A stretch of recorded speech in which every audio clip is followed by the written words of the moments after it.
ஸ்ரீகுருப்போ நமः. ஆதித்யாய சோமாய மங்களாய புதாய ச குரு சுக்ர சனிபியஸ்ச ராகவே கேதவே நமோ நமः. ஆதித்யாதீனாம் நவகிரக தேவதாபியோ நமோ நமः. எல்லாம் வல்ல ஆதித்யாதி நவகிரகங்களை நமஸ்கரிக்கிறேன். என்னுடைய குருவையும் என்னுடைய உபாசனை தேவதை ஸ்ரீ வாராகி அம்பாளையும் பணிகிறேன். உலகம் முழுவதும் வாழக்கூடிய என் அன்பு பக்தர்களே, ஆனி மாத ராசி பலன்கள்.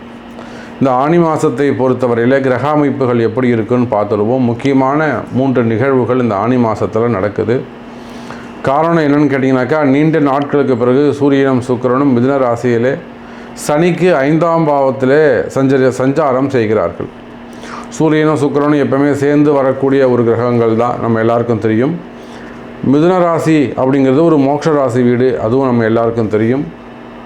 அதில் சனி பகவானுக்கு திரிகோணத்திலே சூரியன் சுக்கிரன் அமைகிறார்கள். திரிகோணத்தில் அமையும் பொழுது நிச்சயமாக அந்த மாதத்தில் பல மாற்றங்கள் ஏற்படும்.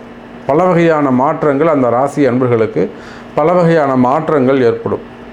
குறிப்பாக சிறு சிறு தொழில் செய்யக்கூடியவர்கள், சின்ன சின்ன பிஸ்னஸ் பண்ணக்கூடியவங்க, சிறிய உத்தியோகம் செய்யக்கூடியவங்க, அந்த மாதிரியான கொஞ்சம் கஷ்டப்படக்கூடியவங்களுக்கெல்லாம் ஒரு நல்லது நடக்கக்கூடிய மாதமாக இந்த மாதம் அமைகிறது.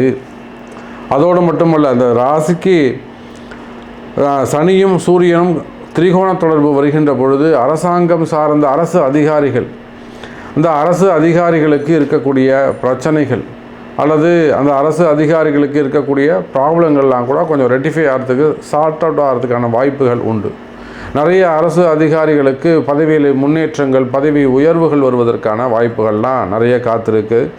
குறிப்பாக அரசியல்வாதிகள், அரசியல் தலைவர்கள், அரசாங்கம் சார்ந்த உத்தியோகம் செய்யக்கூடியவர்கள், அரசாங்கம் சார்ந்த தொழில் செய்யக்கூடியவங்க, இவங்க எல்லாருக்குமே கூட இந்த ஆனி மாதம் உயர்வான மாதமாக அமைகிறது. எப்பொழுதும் போல காலபுருஷனுக்கு 2வது வீட்டில் குரு பகவான்.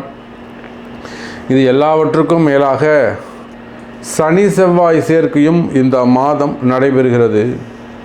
மேஷத்தில் இருக்கக்கூடிய செவ்வாயும் கும்பத்தில் இருக்கக்கூடிய சனி பகவானும் சந்தித்து கொள்கிறார்கள். இதில் என்ன ஒரு பெரிய விஷயம் அப்படின்னு கேட்டிங்கனாக்கா, சனி பகவான் உச்சம் பெறக்கூடிய வீடு கொடுக்கக்கூடியவர் சுக்கிரன், நீச்ச வீட்டை கொடுக்கக்கூடியவர் செவ்வாய். அந்த உச்ச நீச்ச வீடுகளை தரக்கூடிய 2 கிரகங்களும் இந்த ஆனி மாதம் சனியோடு சம்பந்தம் செய்து கொள்கின்றன.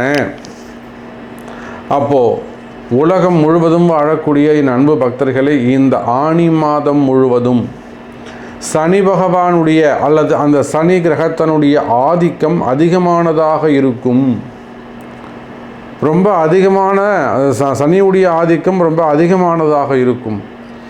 எந்தெந்த வகையில் இருக்கும் அப்படின்னு கேட்டிங்கனாக்கா, ஃபேமிலி சப்ஜெக்ட் எடுத்திங்கனாக்கா, உடன் பிறந்தவர்கள், கூட பிறந்தவங்க, அந்த மாதிரியான ஃபேமிலி சப்ஜெக்டில். அதே போல் நிலம் சம்மந்தப்பட்ட பிஸ்னஸ் செய்யக்கூடியவங்க, ரியல் எஸ்டேட் பண்ணக்கூடியவங்களாக இருப்பாங்க, ப்ரமோட்டராக இருப்பாங்க, லேண்ட் ப்ரமோட்டராக இருப்பாங்க. அதே போல் பில்டர்ஸ், அந்த தொழில் செய்யக்கூடியவர்கள், கான்ட்ராக்ட் கன்ஸ்ட்ரக்ஷன்ஸு, அந்த பிஸ்னஸ் பண்ணக்கூடியவர்கள். அதே போல் கனிம வளங்கள் சார்ந்த குவாரிகள்லாம் வச்சு நடத்தக்கூடியவங்க, மண் மினரல்ஸு. ஸோ அந்த கனிம வளங்கள் பிஸ்னஸ் பண்ணக்கூடியவங்க, டிரான்ஸ்போர்ட், லாரிகள், இரும்பு இல்லையா சனி, அதான் லாரி டிரான்ஸ்போர்ட்டு, அது மாதிரியான ஒரு ஜேசிபி இயந்திரங்கள், அது மாதிரி இயந்திரங்கள், தொழிற்சாலைகள், இந்த மாதிரியான தொழில் செய்யக்கூடியவர்கள். அதே போல் போலீஸ், காவல்துறை அதிகாரிகள், சனியும் செவ்வாயும் சேர்ந்தால் காவல்துறை அதிகாரிகள். செவ்வாய் போலீஸுங்க, சனி உத்தியோக அதிபதிங்க. அப்போது காவல்துறை அதிகாரிகள், இராணுவத்தில் ஈடுபட்டிருக்கக்கூடியவர்கள். இன்னும் சொல்லப்போனால் அதே போல் அரசியல் நண்பர்கள், அரசியலில் ஈடுபட்டிருக்கக்கூடியவர்கள். அதே போல் சனி சூரியன் சேர்க்கைன்னு சொல்லும்போது அரசியல் நண்பர்கள், அரசு அதிகாரிகளாக இருக்கக்கூடியவர்கள். அப்போது அதே போல் டாக்டர்ஸ், சனி செவ்வாய் ஆராய்ச்சி, அதாவது லேப்லாம் வச்சு நடத்தக்கூடியவங்க, அந்த லேபுக்கு தேவையான எக்யூப்மெண்ட்ஸை உற்பத்தி செய்யக்கூடிய தொழிற்சாலைகள், லேப் ரிலேட்டடாக கெமிக்கல்ஸு, அதே சமயத்தில் கெமிஸ்ட்ரி ரிலேட்டடாக ஒர்க் பண்ணக்கூடியவங்க. இதெல்லாம் இந்த சனி செவ்வாய் சூரியனுடைய ஆதிக்கம் இந்த ஆனி மாதத்தில் நிறைந்திருக்கிறது.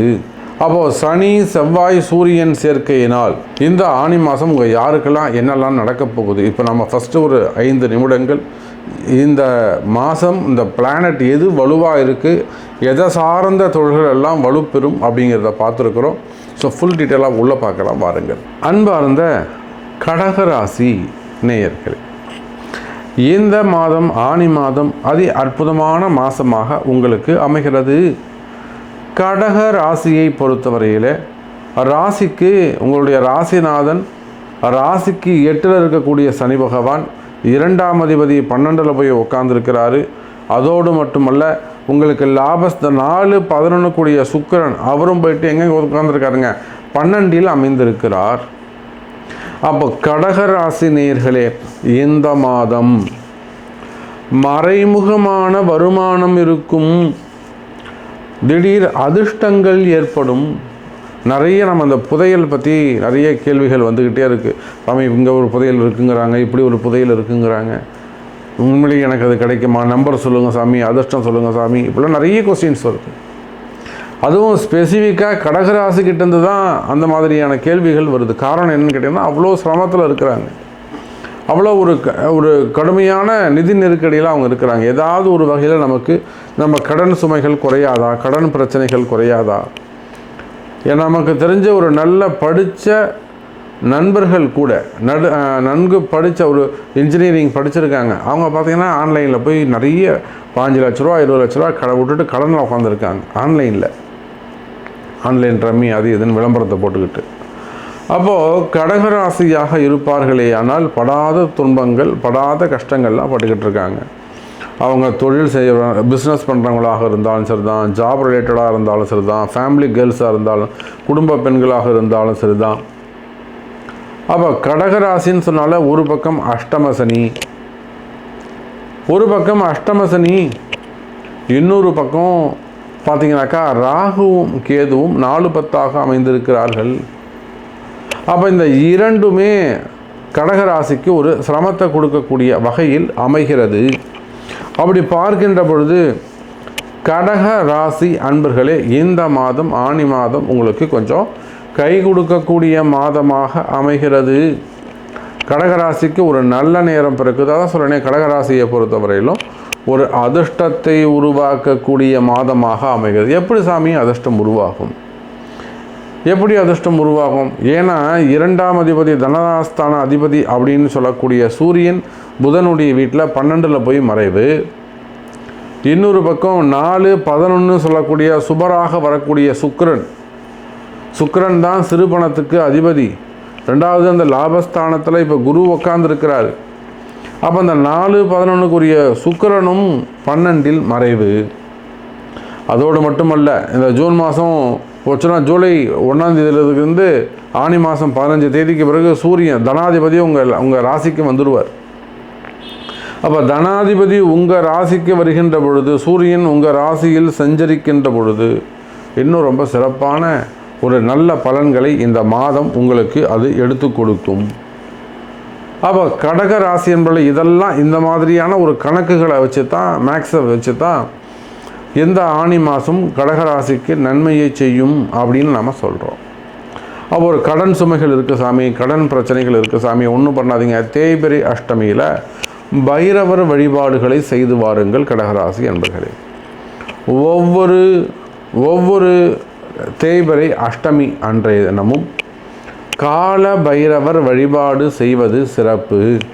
சாயந்தரம் வேளையில் 8 மணிக்கு மேலே காலபைரவருக்கு ஒரு அபிஷேகம் செய்து அல்லது காலபைரவருக்கு ஒரு தீபம் ஏற்றி வழிபாடு செய்து வாருங்கள்.